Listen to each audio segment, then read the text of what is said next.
He's worked for some of the greats, the boldface names, Showtime, George W. Bush, John McCain, even Bono. Mark McKinnon joins us today in the studio. I'm James Polis. Welcome to Zero Hour.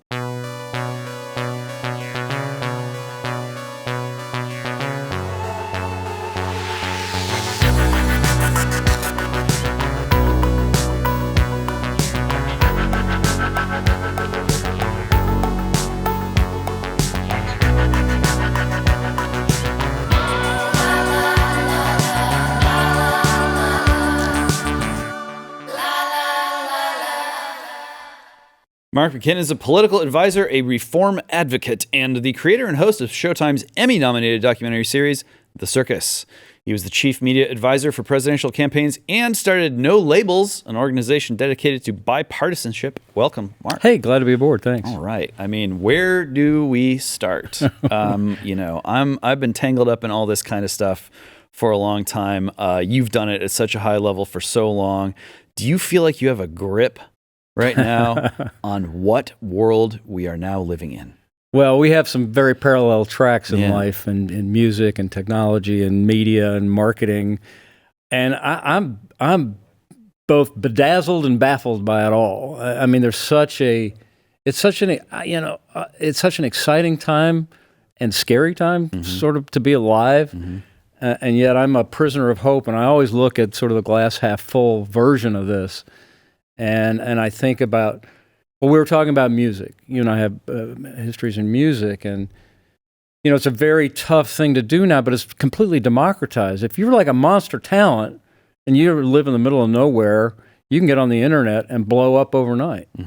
But only a couple of people are going to be able to do that. And meanwhile, it's made it impossible to make a living wage for anybody else. Yeah, I mean, it's wild. You see these videos of these kids on TikTok, and they're just shredding on their guitars. Yeah.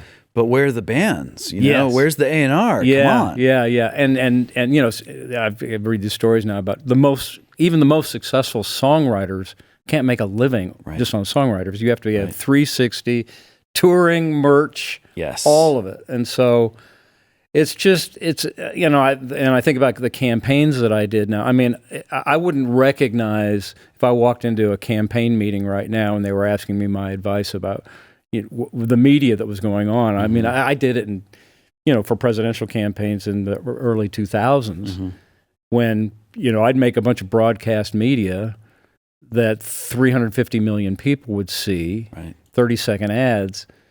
And even then, I thought, you know what, I'm not sure this is a very effective use of money. Yeah. And now it's a complete waste of money. And because of what's happened with digital technology and the ability to micro-target people now, I mean, you can literally, in campaigns now, develop strategies, and you have the tools to execute messages that are literally personalized, not to 350 million people all at once, each one of them individually. Of those 350 million people, you can send an individualized message. Are you cool with that? Do you think we're headed inexorably in like a scary direction where other people know more about you than you know about yourself?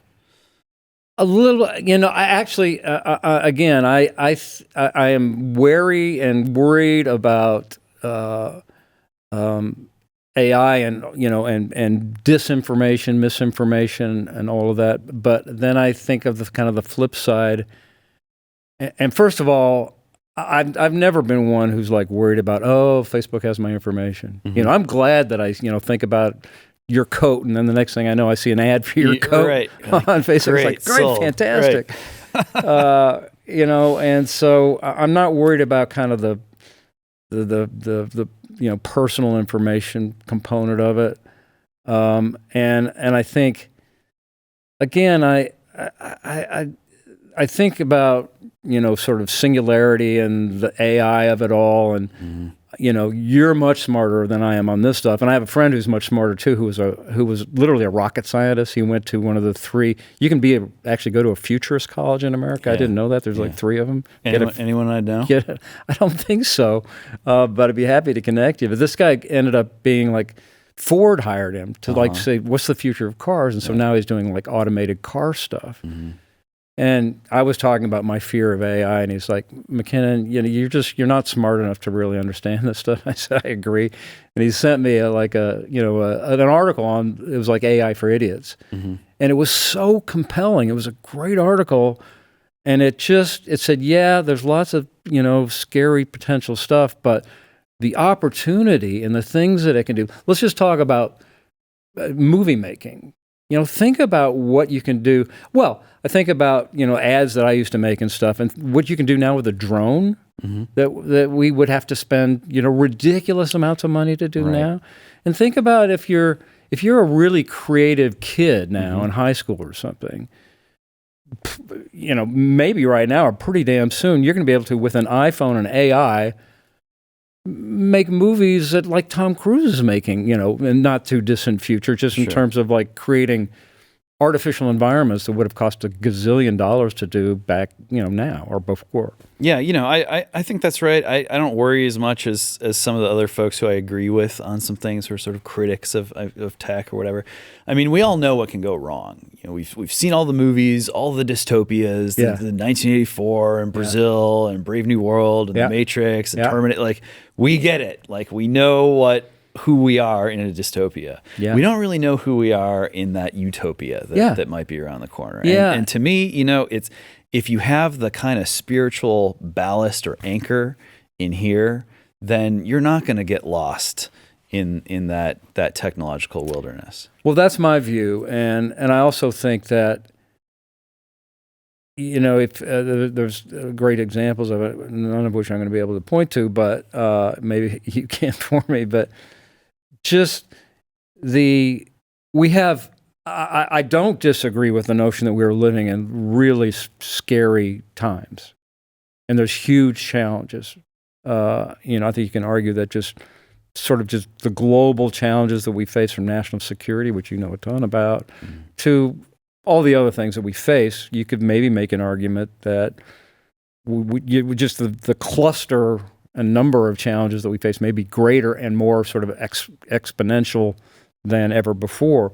But at the same time, I think with AI and technology, we have a greater ability to solve those things than we ever have before. That the sort of things that we just thought, whether it's climate or whatever it might be, again, the thing that was remarkable to me about that AI article for Dummies that really blew me away was how fast it's happening. Yeah, it's going to blow by us so fast, we won't recognize the world we live in 5 years from now. And that's kind of the anxiety of like the menu's too big. How do you know what to order when you've got, you turn it over and there's infinite choices on the back page too? Yeah, exactly right. Same thing with, just take something like disinformation, right? Everyone has in their head a sort of idea of what they wouldn't want millions of people to see and think is true. Yeah. But then you actually have to say like, okay, well, what counts as disinformation or misinformation or underinformation, and who's going to make those decisions and how are they going to get parsed out? And it goes from something that's sort of very commonsensical to something that's really just, baffling, as you said. Yeah. Again, I always try and look at the glass half full view of it. It's just my nature. But on the disinformation side, I do worry. I mean, the thing that probably worries me more than anything is just this notion that there's alternative facts and varying truths, and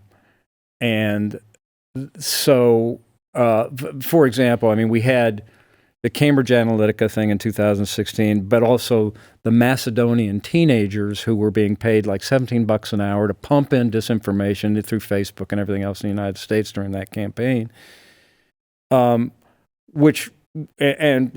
never know the extent to which that had any or maybe a lot of influence on the outcome. We'll never know.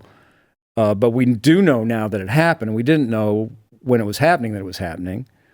And so, but when we learned about it, I think that what happened is, this is my optimistic view of things, a lot of us said, oh, wow, well, we were getting a lot of disinformation into our system. Maybe I should be more discerning about what I'm looking at.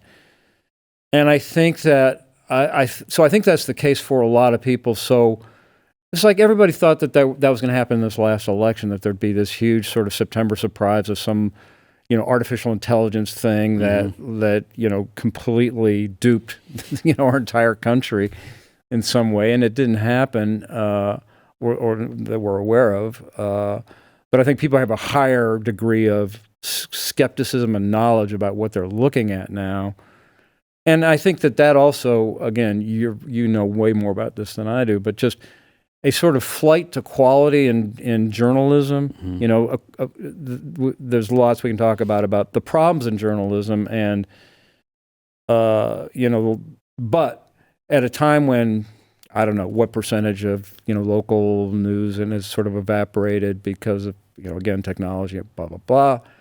But at the same time, the big branded names like Wall Street Journal and New York Times, I think, are more successful than they've ever been. Well, they're still around, which is something. But then you look at the Washington Post newsrooms getting blown up, and these legacy brands, they got to figure out what makes them worth people's time. Yeah, it's a great point, and what's happening with what's happening in journalism today, in a lot of instances, is that there are some of the successful journalism operations now are plucking out big talent out of those organizations and creating just these kind of operations that have just like one vertical, or like one person per vertical. They have the best politics writer, the best technology writer, the best media writer, and they have a staff of 10, and they charge a lot of money, but they're making a lot of money. Yeah. And so their complete overhead is 10 people, as opposed to the Washington Post newsroom. Yeah. And I just read a story about a reporter, Tara Palmieri is her name. She's been through like dozens of. She was at Politico. She was at this. She was at that. She's going on and on, right? So now she's going. She's going to start her own YouTube channel. She's just like, well, I'm not particularly happy with the. For whatever reasons, at all these places she's been at, or the more recent place, which was Puck. And so she just said, I'm going to go completely solo and start a YouTube channel. And I don't know if it'll be successful or not, but that's kind of the model increasingly, as people are looking to individuals rather than platforms. Right. Yeah. I mean, it's fascinating, that kind of move toward the stars being the model in media, when you look at Hollywood, and, I don't know if it's ever been so rough to be a celebrity as it is right now. No kidding. I mean, Hollywood's a mess, and that's been completely blown up, and I don't know what's going to happen with that. Yeah. And clearly they don't either. Warner Brothers going to Vegas. I mean, this is the show that I produced, which was called The Circus, which was a documentary series that ran for 8 seasons, 130 episodes, and it was the most watched, highest rated show in the history, unscripted show in the history of Showtime. Paramount took over Showtime, fired everybody at Showtime. So all the people, that ran our show were gone. And Paramount, I think it's no secret that their sort of short-term strategy is to sell the company, which they're kind of in the middle of doing right now. And so they're ordered all the executives was just go in and cut everything. And ours was a really expensive show for a documentary series. It was almost like $1 million an episode, which is crazy for a documentary series. But that's why it looks so good, and they spent a lot of money on it, but they didn't care. And so it's just, I think it's going to, people were complaining about, including me, about having, 100 apps on their television now to watch different things. But I think 5 years from now, there'll be 4. Yeah. Yeah. Well, here's one thing where I am actually kind of worried, which is social media comes along. It creates this idea that, hey, if you just put your sluice box in the stream and you just let as much water rush through it as you can, you're going to be able to sift out the gold nuggets. And that's what social media is going to be. You sort of get it up to a big enough scale, and then you have a command over, you can see under the hood, you get the social graph, you get all the data, you're just harvesting all this data about people and their identities and their behaviors and their connections and everything. You will surface the best of the best talent. And maybe you did a little bit at the beginning, but now, there are lots of people with talent, but they're not part of a pipeline. They're not part of a system. They don't have those thick relationships. They're just kind of scattered around. And if you're not providing some sort of cultural, institutional mechanism to take people who have promise and potential and really shape them into something that is sustainable and that works, you're not going to be able to replace what once was. You're going to be eating the seed corn of your culture. I think Hollywood's a great example of that, because this is close to my home just because I have an exceptionally talented screenwriter daughter in Hollywood right now. And I mean, there was an article this last week where James Cameron was complaining that he couldn't get something greenlit. Right. The only thing they're greenlighting anymore is it can't just be a great script. It's got to be a great script attached to great talent. You got to have a package of like such a sure bet. And even a sure bet, they'll say, well, it's got to have IP attached. There has to be it has to be Yellowstone 7. Yeah. Well, which is weird because, like, I don't believe that's actually true. Oh, really? Oh, good. I mean, that's happening, but what I don't think I think the intuition is off. Uh-huh. Oh, well, I agree with that. Yeah, you can spend $200 million on Red One, and it can. Yeah, I guess it did fine. Broke even, made a profit or something. But that's a tremendous amount of resources going to like one thing. And, $25 million for The Rock, and like I don't know. The Electric State, I think, was like $325 million. Yeah. Like, and then the stakes are so high for this thing to perform, and where are you going to find the audience? And you start to become really dependent on like China. Well, maybe and that is tips it really over Hollywood and when you have to depend on China for the movies to Well, make I agree money? with you, and I think that's a failed long-term strategy. That pendulum's going to swing, and maybe it started with Nora, a $2 million film that won most of the Oscars. That's an $18 million marketing budget. That's one thing that Neon understood. They did it with Parasite, $20 million marketing budget. Interesting. We're going to pay to play again. Interesting. But I'm glad these AI tools are giving people the ability to kind of make their own stuff. I think that's the real promise there is accelerating and compressing that production timetable between, I got the greatest idea ever and now it's on screen. That's a lot of time sort of floating around, and things are changing fast. Yeah. And if it takes the best movie makers we have too long to turn things around, it's going to be hard to really get its teeth into contemporary life, which is what I think people turn to the movies for. Yeah. Yeah, you can have your nostalgia trip. Yeah, you can sort of blast off into the future or whatever, sci-fi. But what cinema is really good at doing is kind of holding a mirror up to the moment that we're living in right now and saying like, look, there are timeless things about being human that are intersecting and that show up for you in your everyday life. That's where the magic of the cinema is. I think people laugh at that AMC pre-roll where it's Nicole Kidman saying like somehow heartache feels good in a place like that. Well, right. I mean, it's not just Nicole Kidman. It's Tarkovsky said the same thing. The movies give the audience and the artist a way of experiencing together the joy and suffering of creating an image. This is like powerful stuff. Yeah. And if that isn't showing up for people in cinema, in art, they're going to look for it somewhere else, especially when it comes to understanding how to make sense of their identity in this technological world. Who are they going to trust? Are they going to trust the people making the technology? I mean, look, even if they have the best of intentions, they might not be the best to ask exactly how we should use this stuff. Are they going to ask the politicians? I don't know. Your mileage may vary. In times past, you'd ask your priest. Your priest knows you, they sort of knows your strengths and weaknesses, can have a confidential conversation about them.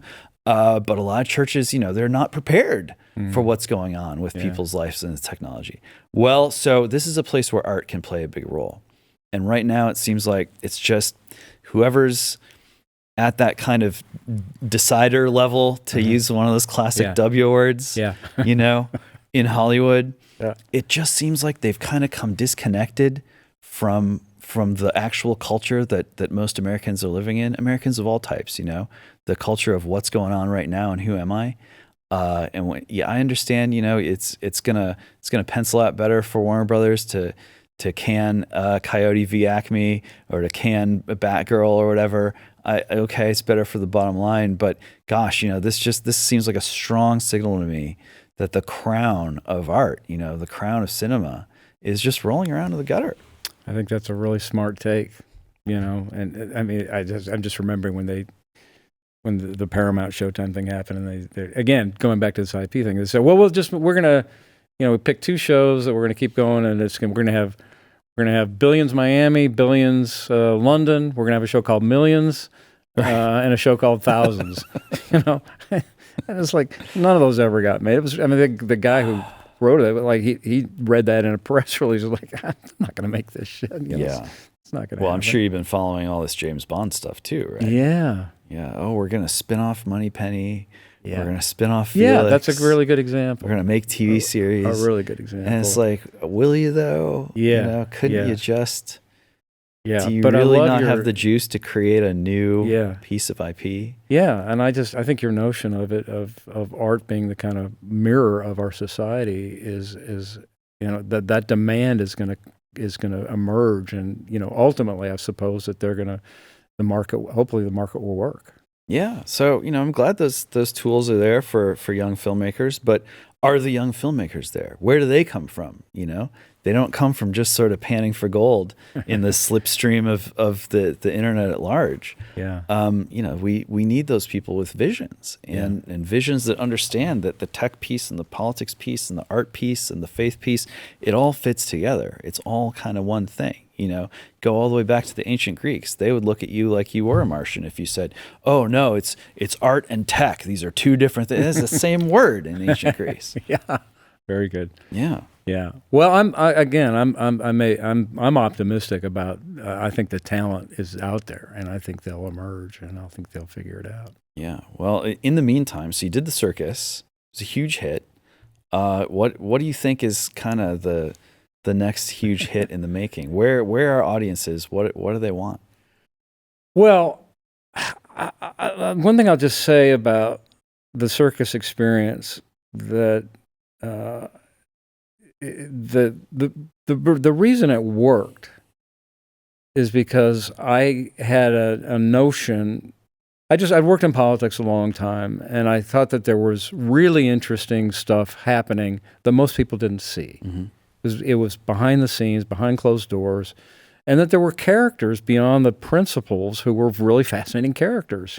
It's like usually the candidates aren't the most interesting people in a campaign. I mean, there's the Steve Bannons, and there's just other people who are really interesting and compelling. Mm-hmm. And I thought if there were a way to do it,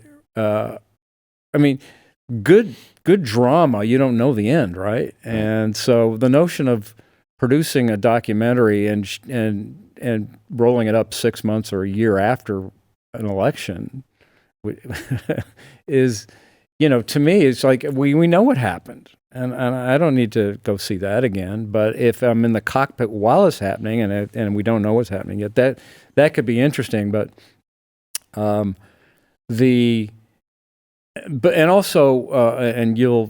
sure we'll go to your guiding star, which is just, the people are so skeptical about anything these days because it's, for all the obvious reasons, it's controlled, it's paid for by somebody else, blah, blah, blah, especially in politics, right? Everything's an ad. Yeah, yeah. So how do you communicate something that's authentic? And so the power of the Circus and the reason it worked, I think, is just because it was real time. Mm-hmm. I mean, we put a show on Sunday nights that never had anything older than Monday shot. We didn't take stuff off the shelf. We didn't pre-shoot it. Right. And so it always, but even then, in this environment, it wasn't too long before, by Friday, on Friday, stuff we shot Tuesday felt really old. Mm-hmm. And yet we were rolling it up. So it had a real-time component of it. And I think that's part of, what you're asking, what's kind of next or what's happening. And I think that it is both real-time and authentic. Mm-hmm. And it's not at least in terms of kind of that genre, it just has to have a real-time component to it because just anything on the shelf gathers stuff so quickly now. Yeah. Well, this administration has given us lots of real-time nuggets, Well, right?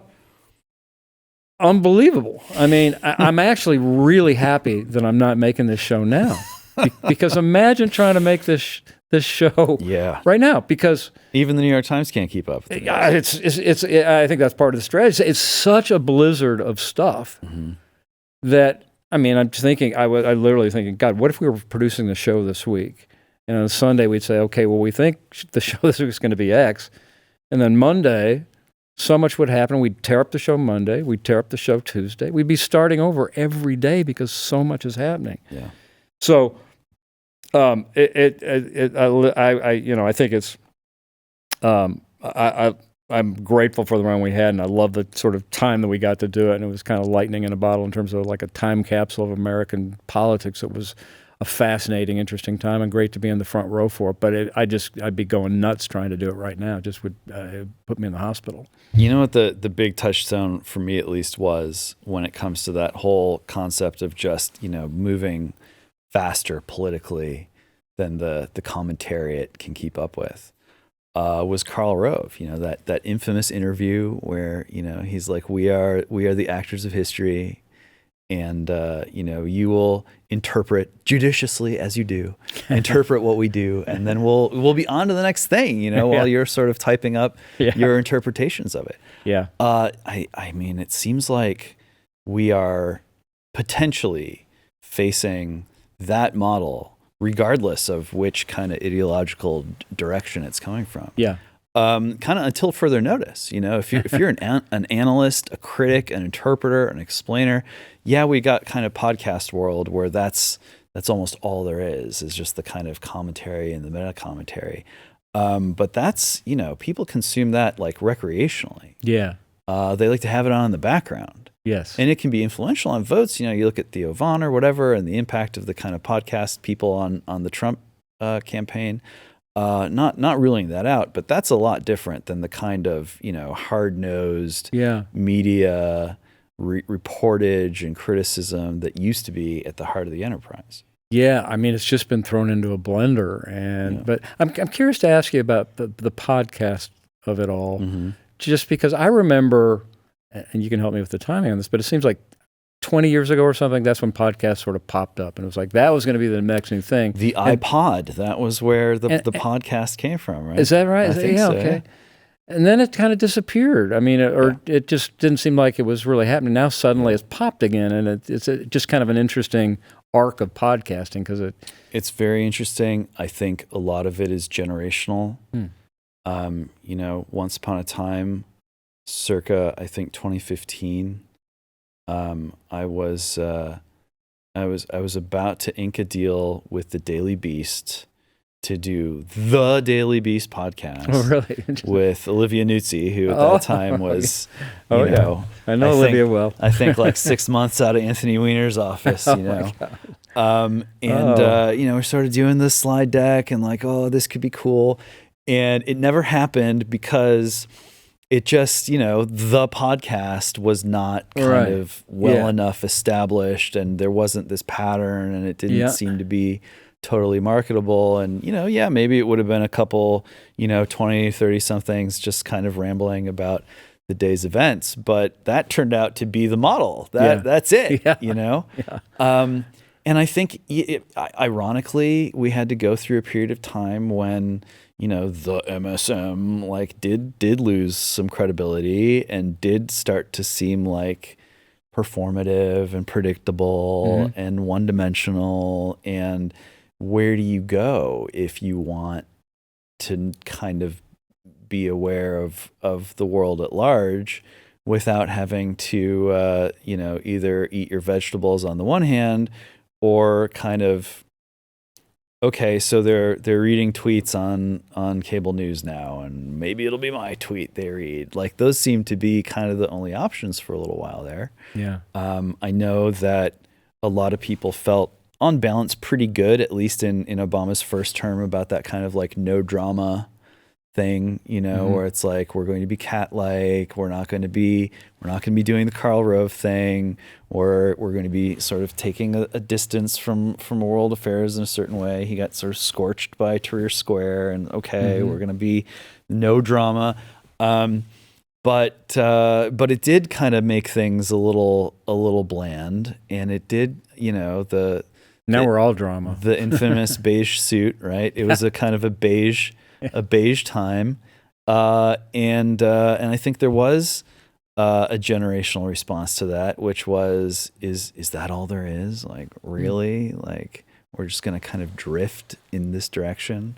That feeling of kind of stagnation, feeling of elites just kind of becoming entrenched and quietly just sort of like moving all of the kind of value out of society, all of the sizzle into this other parallel universe that you don't really get to belong to unless you know the right people or you're in the right secret society. I think there was a backlash to that, and it was a quiet one that's built up over time and moved people into that kind of alt media sphere. Rogan, was a part of that. Yeah. Alex Jones. And from one standpoint, it's like, whoa, where'd these guys come from? But if you have a memory that goes back to the 90s and the 80s, I mean, it was Art Bell, it was X-Files, like this kind of stuff. It's been around for a long time, that kind of quirky Americana thing. Yeah. Well, I think that's interesting, your notion of the podcast sort of being the sort of more recreational thought. But what's your view of what's happening on the sort of immediate news front? How's that going to manifest itself in the near future? Look, I think that Elon Musk's impact on just kind of shaking that logjam loose is undeniable. And as much as, you don't want random foreign governments kind of messing with people's minds, especially during an election season, things did get way too censorious. When you've got the intelligence community, people, you don't know their names, you can't vote them in, you can't vote them out. They're poking at Twitter or whoever saying like, you got to take this down, you got to delete it. That's not America. You don't want that. Yeah. But where is X right now? Well, it's at a place where if you're not talking about one of these 10 people, your engagement sucks. Yeah. And it's like, well, I don't even want to think about those 10 people, much less have to like say their names and have a take about them. It's like, man, like I want people to have takes about me. I don't want to be obliged to sort of talk about these reality TV show characters in order to, get more than 30 likes on a tweet. And especially for guys who came out of, who were sort of like MAGA at the beginning and did feel like they were like hanging on for dear life on the internet, waiting to be canceled or censored. Or they felt like dissident journalists, and like independent voices. And I think there was a feeling that among a lot of those guys, okay, Trump is back. We're not going to be clinging on for dear life. We're going to be able to actually like say the things that we've been saying and maybe actually grow our audience and maybe actually have some semblance of like a normal journalist experience.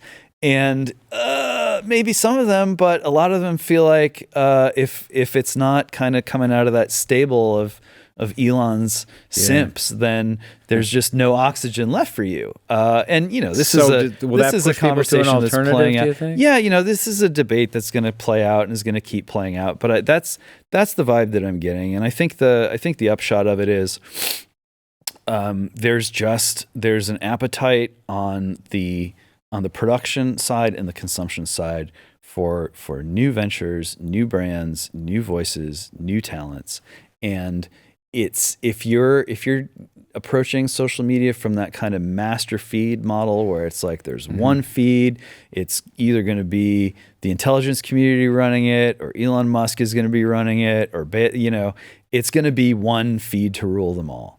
And in that world, it might be convenient, it might give you information faster than any other model, but it's not super great at performing that function of kind of developing and curating and surfacing new talent, new visions that are authentic and comprehensive. I'll tell you one thing that I observed in the last election that really caught my attention. I am I'm in the process of. Well, let me back up. In the last election, I did a documentary project on Gen Z, and as part of that, I was kind of looking around at what Gen Z voices were popping, and on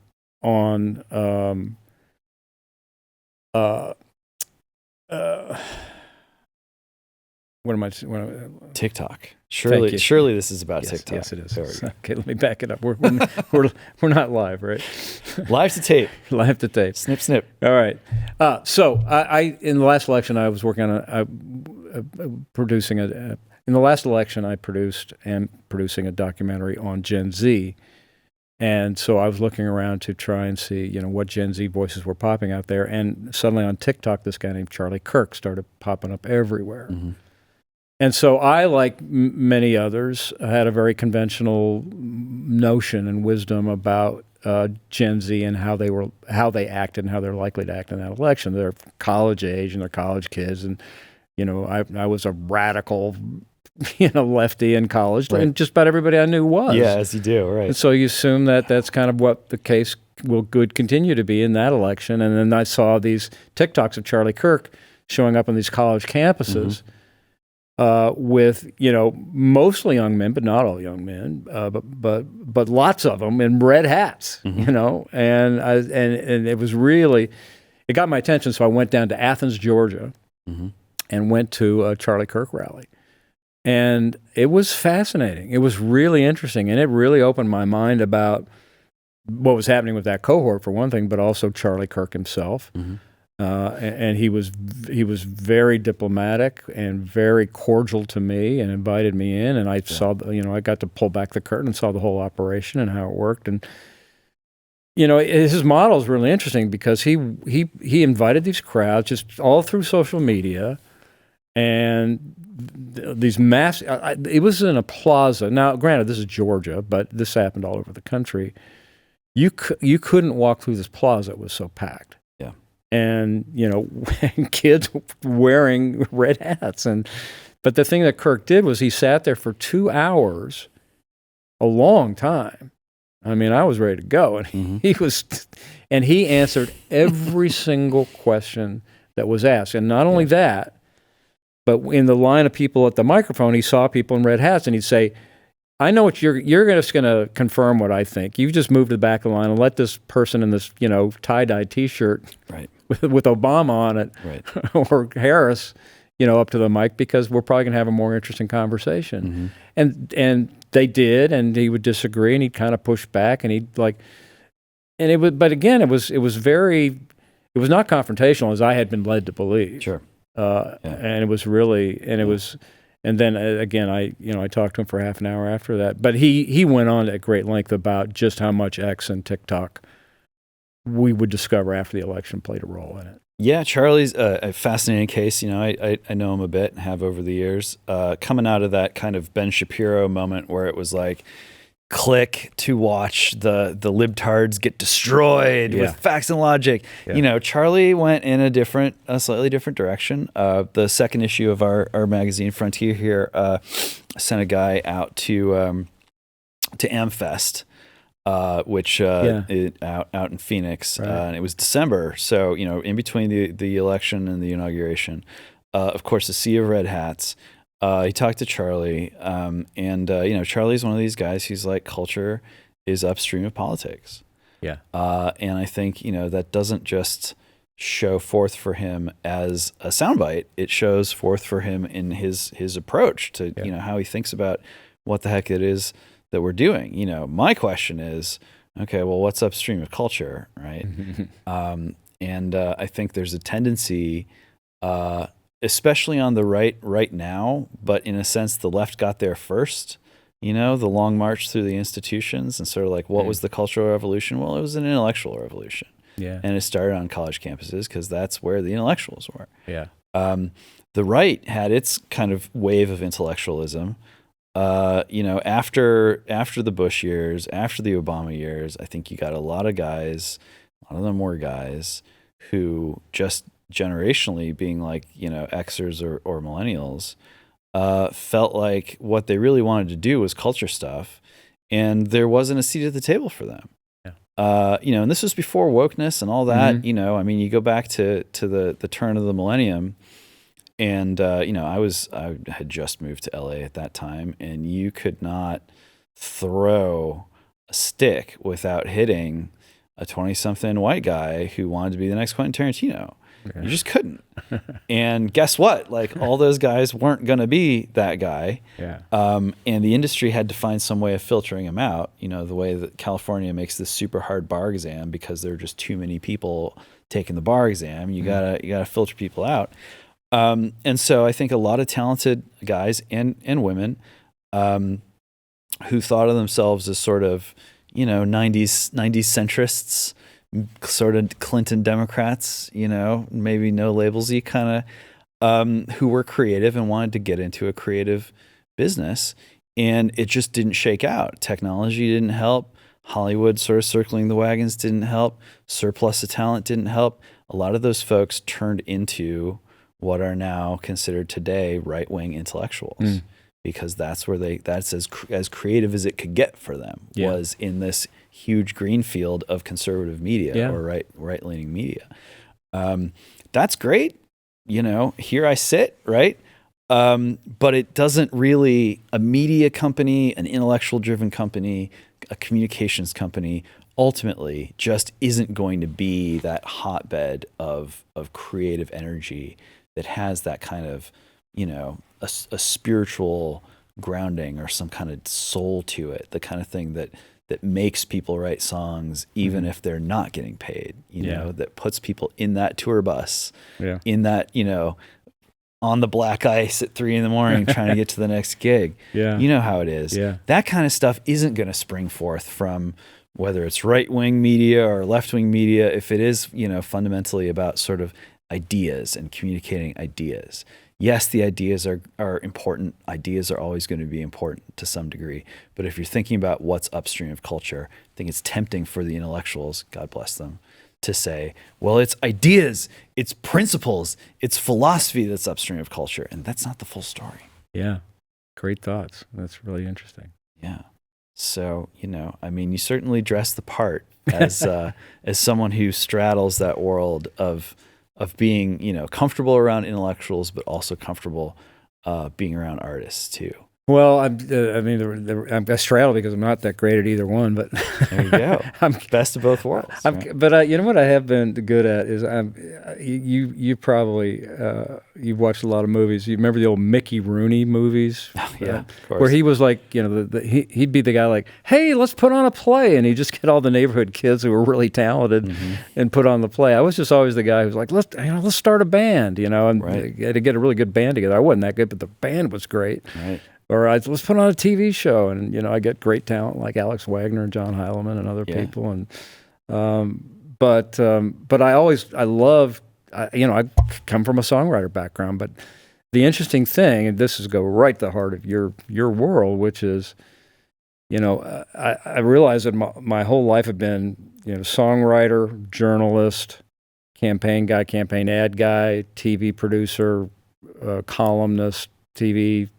All that stuff is all about storytelling, and then I realized that my light bulb went off and said that, we think about storytelling traditionally in terms of movies, television, books. The same is true for campaigns. Yeah. I mean, any successful campaign is just are people or principles involved that understand that you've got to tell a great story. And I'll just give a good example of that. So when I used to do campaigns, I talked to John McCain or George W. Bush or whoever about this notion of, to be a successful campaign, it has to tell a story. And they're like, what are you talking about? I said, well, the traditional filter is that you identify a threat or an opportunity, the victim of that threat, the villain imposing that threat, a solution, and reveal the hero. That's kind of the classic arc. And then I'd show them like the Reagan Bear in the Woods ad. Right. If there is a bear. If there is a bear. Right? And just chills. Yeah. I got chills just even thinking about that. But it did that perfectly in 30 seconds. I said, see, you can do this in 30 seconds. And they say, okay, I kind of get it. But just the best example that I can think of is 2016. You have a woman running who on paper is arguably the most prepared, experienced person to ever run for president. Right. Secretary of State, Senator, First Lady. I mean, just a resume that was unrivaled in history. Not to mention the sea of connections and relationships behind closed doors. I mean, at that time, conventional wisdom would say, this is the perfect candidate to be president of the United States. And up pops a guy who has never run for president, a real estate guy from New York. And you'd look at that on paper, and of course everybody didn't say, well, that's not going to happen. Well, reality TV show host, you know. But what did he do? He fucking told a story. And she didn't. And just as an example, with that filter that I described, he presents an opportunity to make America great again. The threat is all these, immigrants coming across the border, threatening our way of life. Who are the villains? Mexicans, all these immigrants, rapists coming across the border. Who are the victims? Hardworking Americans, who's losing the quality of life and the paycheck that they used to have. And the media elites are part of the problem. What's the solution? Drain the swamp, build a wall, tear up the trade deals. Who's the hero? Donald Trump. Yeah. You ask anybody on the street, sort of, what to describe Trump's narrative. They've come up with a pretty close version of that. You say, what was Hillary Clinton's story? Blank. Right. Because she didn't know. And by the way, she admits, she says, my husband campaigned in poetry, I campaigned in prose. And right. She was like talking points, and you have to connect the dots in a way that it makes, that it becomes meaningful for people. So to that point, in media today, and I have a great quote I wanted to tell you if I can find my phone here. Yeah, whip it out. That, if you want to be successful today, in politics or anything, you better understand media. You better understand how to tell a story, or you're going to fail. Yeah. And if you do it really well, you'll be successful. But I saw this great quote from a fellow. Maybe you know this guy. His name is Mark Deuze. He coined the term media life to argue that who you are, what you do, and what all this means to you does not exist outside of media today. Yeah. Media are to us as water is to fish. Yeah, very, very McLuhan. Yeah, right. Yeah. So anyway, I mean, Trump was a great example of a guy who understood entertainment. And what's fascinating to me about Trump is for all that he did have going for him in that regard, it got him over the hump, it got him into office, but it did not clear the path for him. No. And, and he got spanked, and maybe for okay reasons, maybe for not okay reasons. Politics is never beanbag, as they say. And he found himself in the very magical position of being a character who was forced outside of his narrative. And he found himself in the very dramatic position of being faced with a reckoning and having to make a decision. And that takes you beyond identity. It takes you beyond narrative. It takes you beyond, dreams or escapism or whatever people sometimes think art is really about. No, it's about a character making a decision in the face of a reckoning. Yeah. And he did that. Which is classic drama. It is classic drama. And that comeback, not since Grover Cleveland, not a dramatic figure, but, but these kind of comebacks on that level are extremely rare. And I don't think that if Trump had found himself in the dark woods on that hero's journey, having to make that decision, he could have hung it all up. And yeah, maybe they would have tried to bankrupt him or whatever. He'd be trapped in litigation for the rest of his life. But, Nixon was hated, despised more than Trump, and he was allowed to just kind of to sail out to pasture. Were it not for that, I don't think Trump's story would have been enough to bring him back. No, and it's an astonishing story, really. I mean, we're not going to appreciate it. I don't think we can until we'll get some distance from it. But I can just imagine pitching that as a scripted series to anybody. Oh, absolutely. That story. They say, get at it. That's ridiculous. Absurd. I mean, I'm still 34 waiting. Indictments, 2 assassination attempts. Yeah. I'm still waiting for the circus, but Trump. Yeah. Whoever can get their cameras in there is going to have their work here's cut out for them. here's an interesting story that he'll probably deny it if he hears it, but Dan, hold on one second. Who's the congressman from Houston? Eye patch. Oh, Crenshaw. Yeah. Thank you. So Dan Crenshaw is a friend of mine, and congressman from Houston. Mm-hmm. And I saw him once in Washington. This is back during the Trump years. And I said, hey, how you doing? He said, great. He said, I just got back from Camp David. And I said, oh, no kidding. And I said, fun place, right? It's a really cool place. It's, you know, one of the great perks I got to do during with Bush was to get to go up there. Mm-hmm. And it's really cool. And he said, yeah, man, it's great. So he said, but you won't believe what we did after dinner.